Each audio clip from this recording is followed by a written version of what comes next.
It's apparently, we're calling this a wet Wednesday. Oh, not because it's raining outside here in the Philadelphia area for me, but because, wet jumper is going to be had, wet beds, all of it. We're going to do it. We needed something to hype us up. And my man, DFS Ghost over here at DFS_Ghost.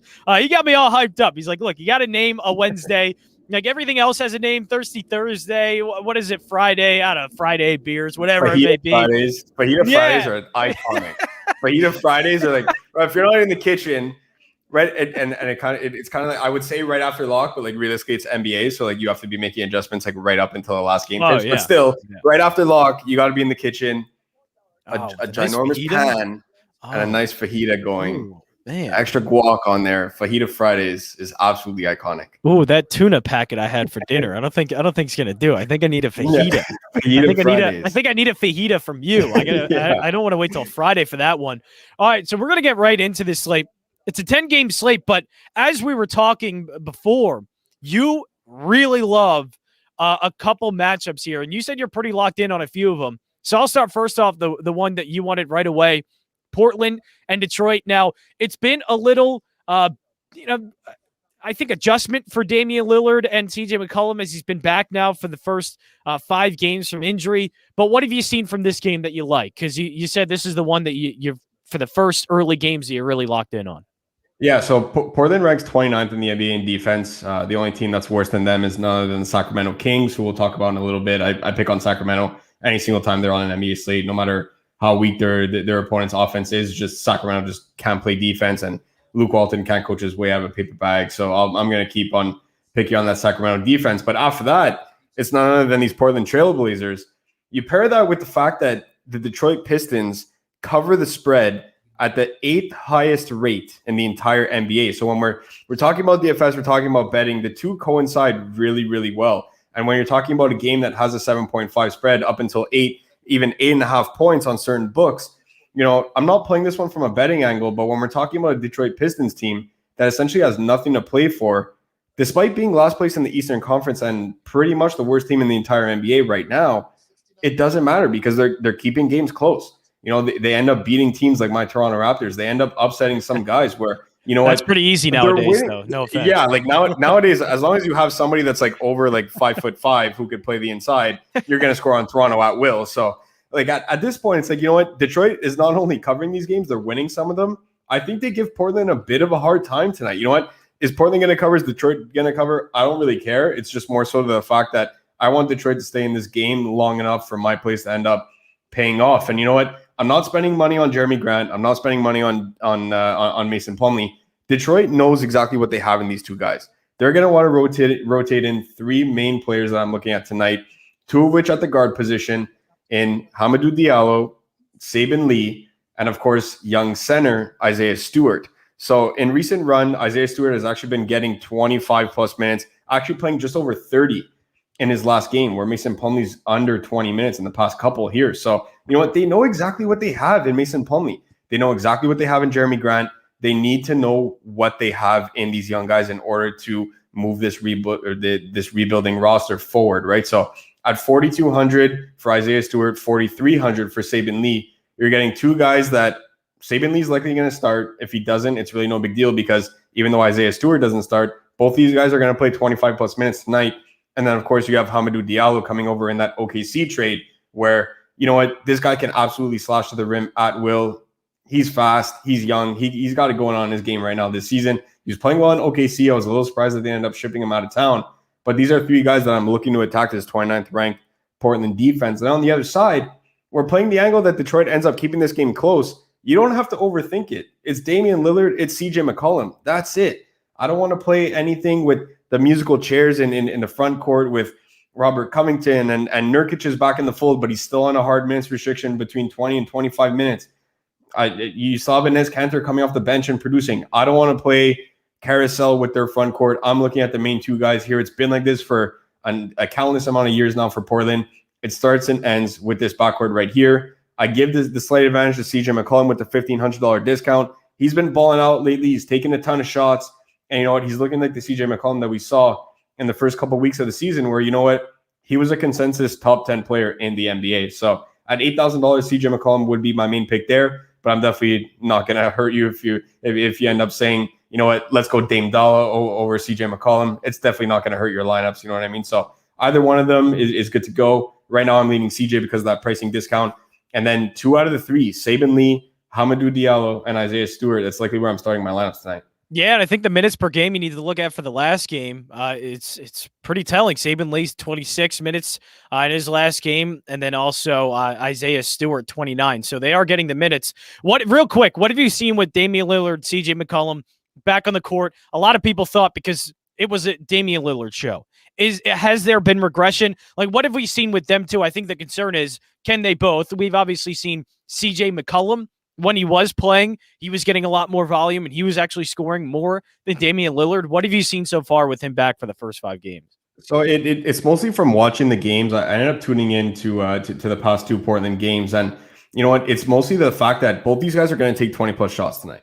It's not so much where CJ comes back and Dame ends up taking 12 to 13 shots, or vice versa, where CJ ends up taking 12 to 13 shots and Dame is taking 25.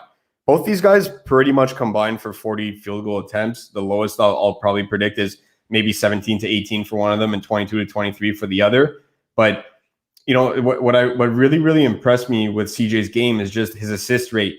The fact that he's carrying the ball a lot more than what I was expecting. I was really, really expecting him to play a bit more off ball, Dame kind of going out there and doing his thing. And you know what?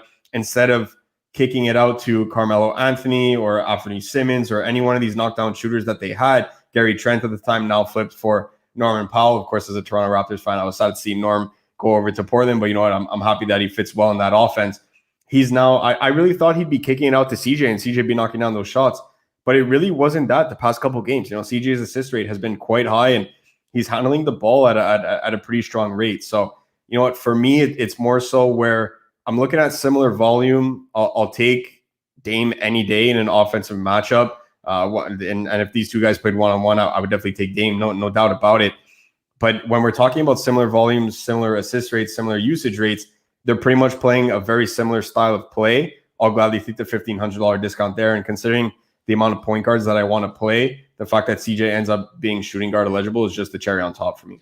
Now, I know we're going to bounce around the games that you do like because you said you're locked in on kind of a core of games. Real quick, I want to go over Miami and Indiana Pacers, though. Victor Oladipo is going to be out in this matchup. Sabonis, Jimmy Butler, is this their show in this game? Yes, absolutely. I'm not really playing anything from this game other than those top 2 guys. It's a day ending in Y, so obviously I have interest in Domantas Sabonis. And then, of course, Jimmy Butler is just the man's been a walking triple-double. Their offense starts with him and ends with him. Their team defense, everything like that. Jimmy Butler is just the key member of this Miami team. And you know what? As they ramp up towards that deep playoff run that they're looking to replicate from last season, I really do think that Jimmy Butler ends up having a really good game here tonight in a potential playoff matchup.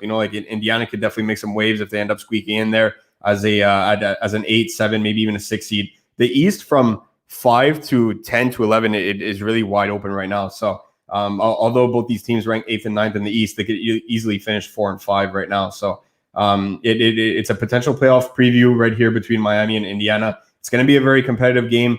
2 slower paced teams a little bit. So I'm not really attacking this one from getting multiple pieces from each side. If you are getting exposure to it, especially with how weak the small forward position is tonight, if you're paying up for Jimmy Butler, especially on FanDuel, where you have to roster 2 of them, Jimmy Butler is definitely my guy there. And of course, Indiana's on the slate. It's a day ending in Y. I'm playing Domantas Sabonis. It's just a known fact. But right now, he's not going to be in my main lineup just because of other spots that I do prefer. But this is a game where, you know what, it's going to stay competitive. Vegas has this one essentially as a pick 'em. Both these guys are going to play 36+ minutes leaders for both their respective teams, usage leaders for both their respective teams. I want the 2 main guys here and nobody else. WinDailySports.com, WinDailySports.com/chat, where you can join the Discord and get all of this information. I mean, I see Ghost in there talking a lot of DFS gurus, cheat sheets, everything, projections that you need. WinDailySports.com, register there as well. NHL, every other sport. But sticking with this DFS slate, I want to go. You said you had a core of games. So Miami and Indiana, you said is not in that game that you're attacking. So what's the next game? What is the game that you are attacking pretty heavily? We're going to go to the Utah-Memphis game. And you know what? Typically, Utah games are not exactly ones that I really attack. One of the best teams in the NBA this season. I think it's time that they really start getting the respect that they deserve as a number one seed in the West. But Donovan Mitchell being out absolutely changes the entire offensive landscape of this Utah Jazz team. And there is a ton of usage, a ton of shots to go around for the three-man rotation between Mike Conley, Jordan Clarkson, and Joe Ingles. So if Utah goes out there and does exactly what they're expected to do, they've been doing this for, pretty much since Donovan Mitchell came into the league. When Mike Conley ends up resting or Donovan Mitchell gets ruled out, anything like that, Joe Ingles ends up sliding in at the 2 to start alongside Mike Conley. When Mike Conley ends up getting ruled out, it's Donovan Mitchell and Joe Ingles. My main guy here is actually not in the starting lineup, and that's going to be Jordan Clarkson. When we're talking about replacing what Donovan Mitchell brings to this lineup, look, there's nobody that can replace Donovan Mitchell other than a healthier Donovan Mitchell. Like Utah cannot just say, okay, we're going to shift our rotation around and we'll be able to replicate exactly what he does. Like, no, Donovan Mitchell is that entire offense. So when you're trying to replicate it as best as you can, there's none other than Jordan Clarkson who's going to be able to take 20 shots, who's going to be able to drop 25 points like Donovan Mitchell does on a very average to low end day for a Donovan Mitchell type game, right? So Joe Ingles is not going to be that guy that drops 30. Mike Conley's not going to be the guy that drops 30. They're going to be able to facilitate there. So that's why when I was putting in the Discord chat, I want 2 out of 3 of these guys in my lineup. It's going to be one of Conley or Ingles for me, but I'm 100% playing Jordan Clarkson on both sides today. Point guard eligible on FanDuel only. So it's a bit of a position mismatch there when we're talking about Saben Lee. We're talking about Hamidou Diallo. We're going to talk about a certain San Antonio Spur point guard as well. There's a ton of options over there on FanDuel. You got to end up really planting your flag and picking 2 out of the bunch that we're end up talking about.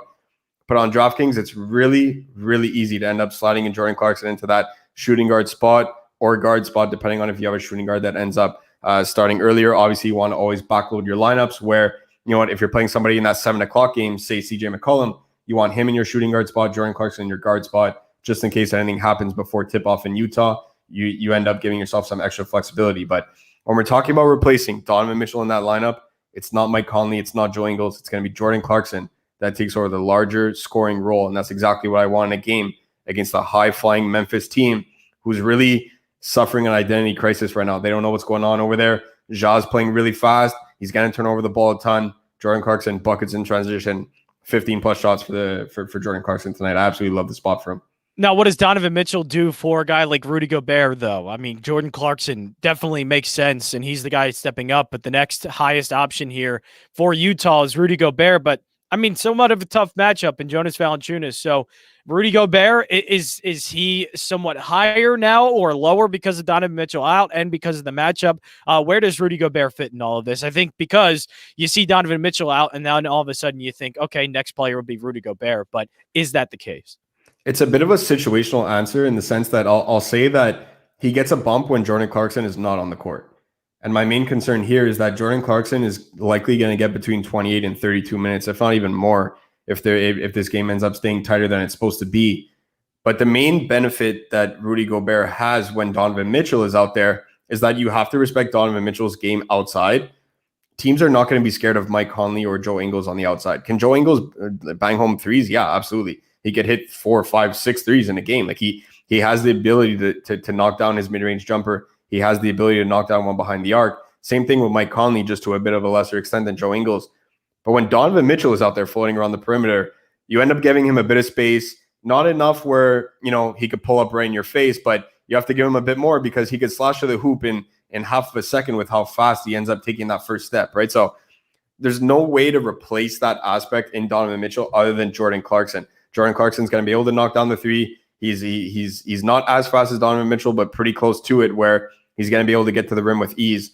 That's where teams are going to have to really key in on Jordan Clarkson, and it ends up giving Rudy Gobert a bit more room to maneuver in the paint. But my main concern there is just how much usage Jordan Clarkson, Mike Conley, and Joe Ingles end up taking away from Rudy Gobert, to the point where, they're going to be taking a ton of shots.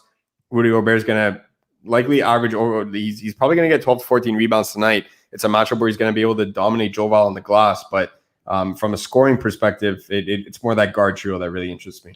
So next game I want to go over real quick. We know Houston stinks. I mean, flat out terrible basketball team. Likely going to get blown out by Brooklyn unless some miracle, and Brooklyn Nets defense is not that great. Houston's able to put up enough points to keep up. But this, obviously, we like to play into narratives. Usually in DFS in the betting world, well, we obviously have one with James Harden had a triple-double in his last outing. Now he's going up against his former team in the Houston Rockets. Any revenge game factor, matchup? Are we worried about a blowout here? What do you think about this one, especially with James Harden and Kyrie Irving, who are going to be, as always, guys that we look at here for DFS slates? Is it going to be a blowout? I mean, most likely. I don't really see Brooklyn winning this game by less than 10 points. But James Harden continues to play 36 to 40 minutes in games like that anyways, because the moment he comes off the court, or even more so when him and Kyrie come off the court, Brooklyn has one of the lowest ratings in the entire NBA, and rightfully so. I mean, they've invested their entire organization, their entire offense on James Harden, Kyrie Irving, and Kevin Durant. Obviously, Kevin Durant's still sidelining that injury, but it's just they don't have the luxury to be able to have a Karis LeVert, have a Jared Allen anymore come off the bench and allow for James Harden to really rest. So in this case, you know what? You end up seeing where they had a massive lead against Minnesota, and they quickly cut that down. I mean, you end up taking a look at Houston tonight. If John Wall is out of the lineup, I have a lot of interest in Kevin Porter Jr. And that's a guy that's going to be able to, you know what? They're going to see James Harden come off the court for, even if it's just a couple minutes, you better believe that Kevin Porter Jr. is going to be out there. And that's a guy that can go on a 10-0 run on his own.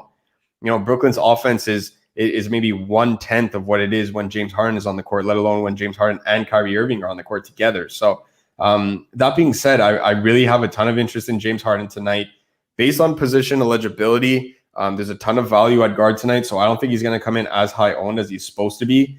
But I'd be shocked if he doesn't triple-double here. I'm still undecided if he makes my main lineup. If he doesn't, I'm just going to increase my unit size. There's a little boost on FanDuel from plus 100 to plus 200 or plus 180, I believe, for James Harden to triple-double tonight. So I did get in on that action there. James Harden ended up triple-doubling there. Yeah. You got to end up taking it.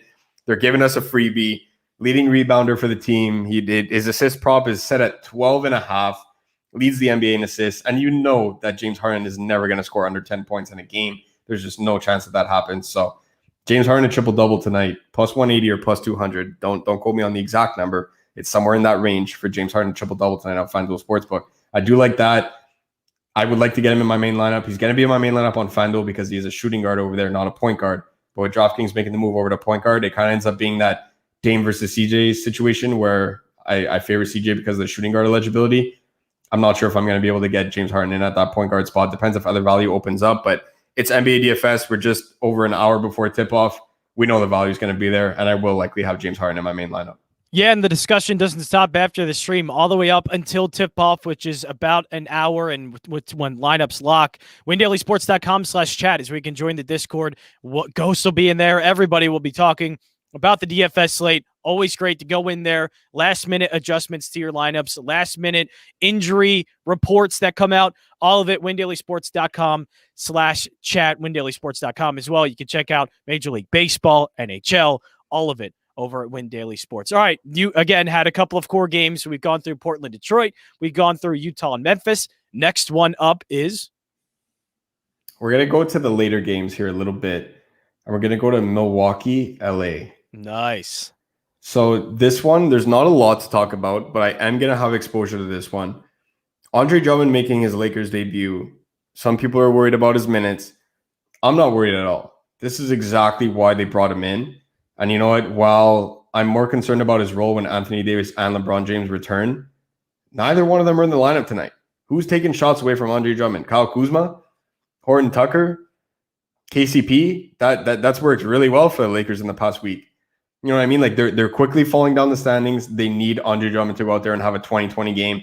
Absolutely bodies Milwaukee over the history of his career. This is a game where, you know what? They're not going to ease him in.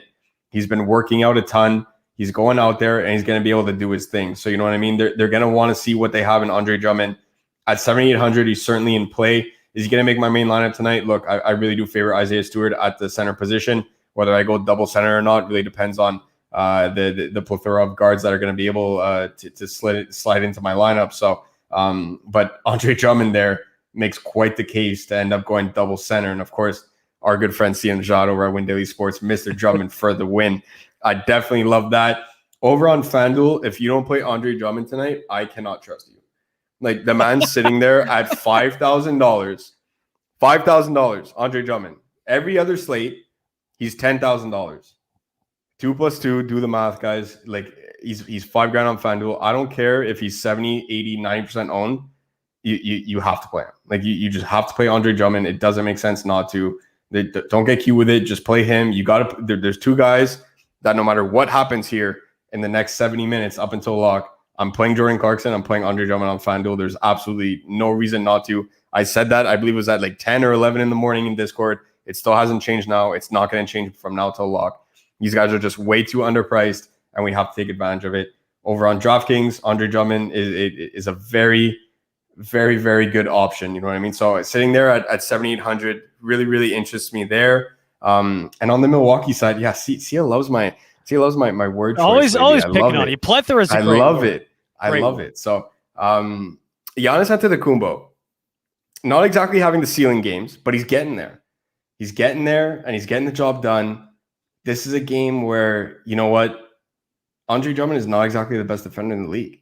People, I understand he's a big body. He rebounds well. But when we're talking about his individual defensive rating, it's nowhere near what people make it out to be when acquiring Andre Drummond onto their team, right? So this is a spot where, you know what? They're going to match big man for big man. Giannis is going to go out there and want to attack the rim. He's not going to go out there and sit outside.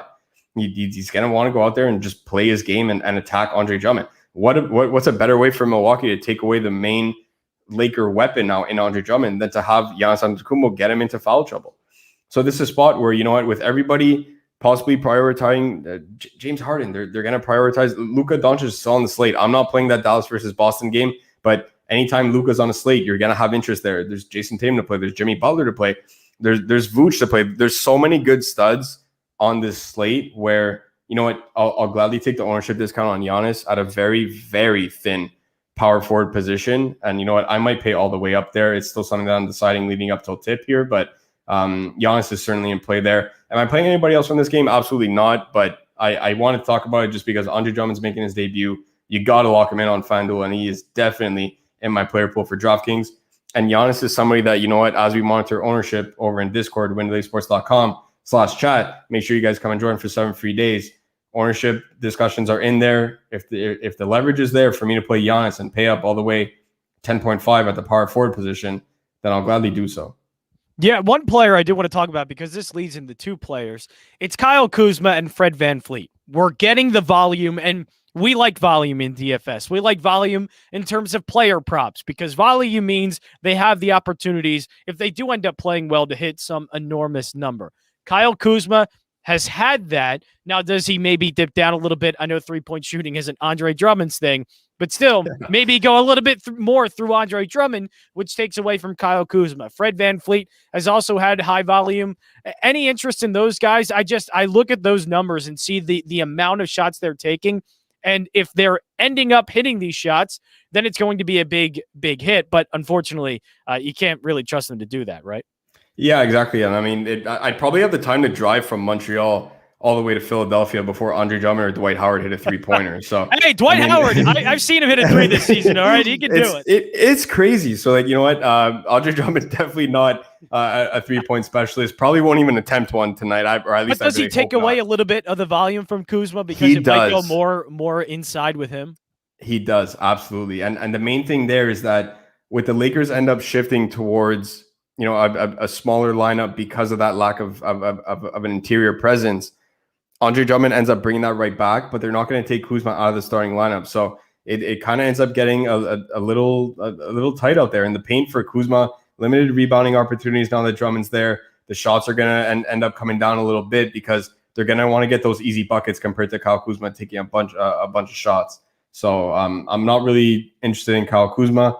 In the Toronto game, you know what? Kyle Lowry's not playing in this one.